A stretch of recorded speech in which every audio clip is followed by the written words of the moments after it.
कि आने वाला कल सुनहरा होगा उत्तर प्रदेश में। उत्तर प्रदेश की गद्दियों पर हकवंचित बहुजन समाज का पहरा होगा। इस बात का मेरा विश्वास और बुलंद हो रहा है। सम्मानित साथियों, क्योंकि आज झांसी के सम्मेलन में यहां मुझसे पहले बहुत से वक्तागणों ने अपनी बात रखी है। गंगाराम जी की कुछ पार्टियां भारतीय संविधान के विरोध में जाकर और मनवादी विचारधारा को मानते हुए एक जाति वर्ग के लोगों को प्रभुत्व जन कह के तमाम हक वंचित समाज को अपमानित करने का काम करती है, नीचा दिखाने का काम करती है, उनको छोटा दिखाने का काम करती है।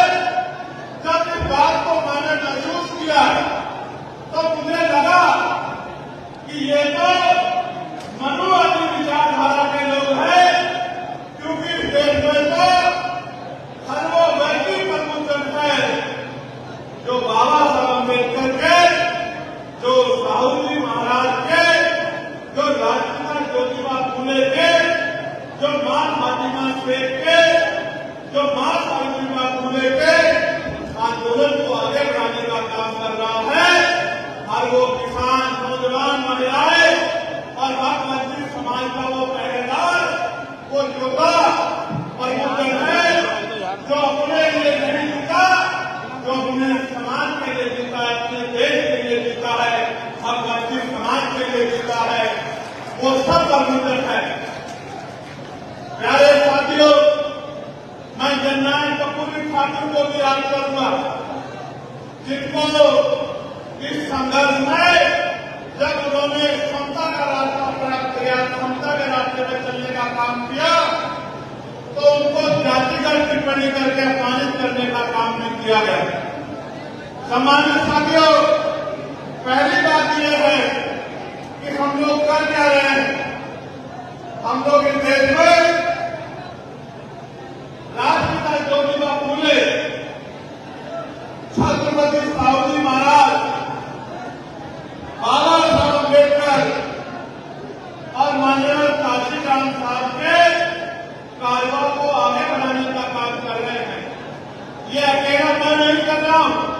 इस मंच पर उपस्थित हर एक व्यक्ति, हर एक बहन, हमारे बंदे जी, हमारे संत गुरु और ये जो वॉलंटियर साथी आज इस पंडाल में उपस्थित है, ये सब लोग मिलकर इसी काम को कर रहे हैं।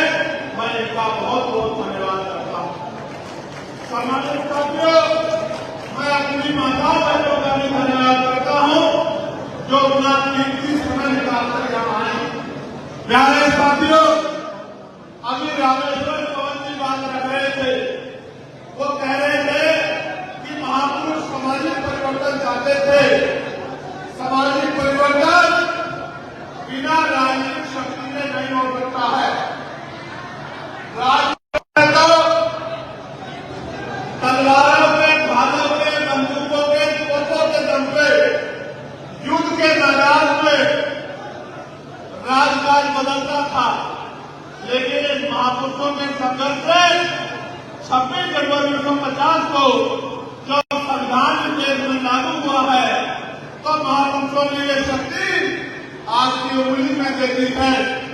न तीर चलवाना है, न तलवार चलानी है, न बंदूक चलानी है, न तोप चलानी है, न किसी का खून बहाना है, न संघर्ष करना है। किसी के जीवन को खत्म करने के लिए सिर्फ और सिर्फ महापुरुषों के विचार को लोगों तक पहुंचाना है और भाईचारा तैयार करना है। माननीय काशीराम साहब कहा करते थे कि राजनीतिक दल को कोई भी बना सकता है। मेरी बात पे गौर करना नौजवान साथियों। महापुरुष कहा करते थे और उसमें भी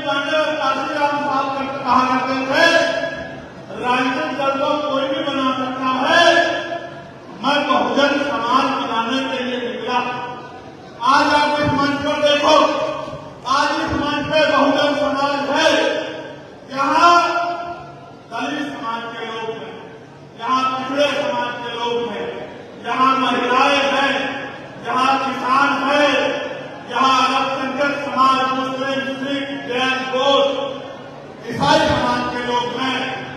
असल बहुजन समाज ये है, यही बनाने के लिए हम लोग निकले हैं कि पहले बहुजन समाज बनाया जाए, फिर उसमें भाईचारा पैदा किया जाए। और जिस दिन आपने बहुजन समाज बना लिया, मेरी बात को याद रखना, न उत्तर प्रदेश की राजगद्दी और न दिल्ली की राजगद्दी आपसे दूर नहीं होगी मेरे लोगों। अब एक बार बहुजन समाज बना लो, एक बार बहुजन समाज बना लो। आज मैं धन्यवाद दूंगा तीन बदलाव के साथियों को। मैंने जगह जगह में बैनर देखे, महापुरुषों के बैनर, मेरे दिल में अत्यंत प्रसन्नता हुई। हमें आगे भी इस कार्य को आगे बढ़ाना है। जहां जहां सम्मेलन होंगे, हमें एक एक महापुरुष की तस्वीर को लगाना है और ये संदेश देना है कि आज जो भाई चंद्रशेखर आजाद ने बहुत पहले ही कहा था अपने संघर्ष के दिनों में कि हमारे समाज में टांग खींचने का तो जज्बा बहुत है। आज भाई के साथ वही हो रहा है, क्योंकि लोग कुछ करना तो चाहते नहीं हैं। जो समाज के लिए कुछ कर रहा है उसको नीचा दिखाने के लिए लोगों से पैसे लेकर और चरित्र दूषित करने की प्रक्रिया में लगे हुए हैं। अगर ऐसा हुआ या लोग सफल रहे, वैसे तो सफल नहीं होंगे, संतों गुरुओं का आशीर्वाद है भाई के ऊपर, लेकिन अगर सफल हुए तो सबसे ज़्यादा नुकसान समाज का होगा।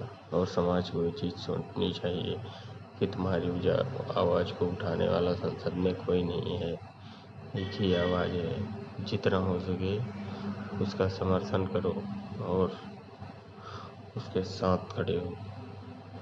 अगर आप ऐसा नहीं कर सकते तो आप भविष्य में भूल जाओ कि तुम्हारे लिए कोई लड़ेगा और तुम्हारे बच्चों के लिए कोई लड़ेगा। जो आज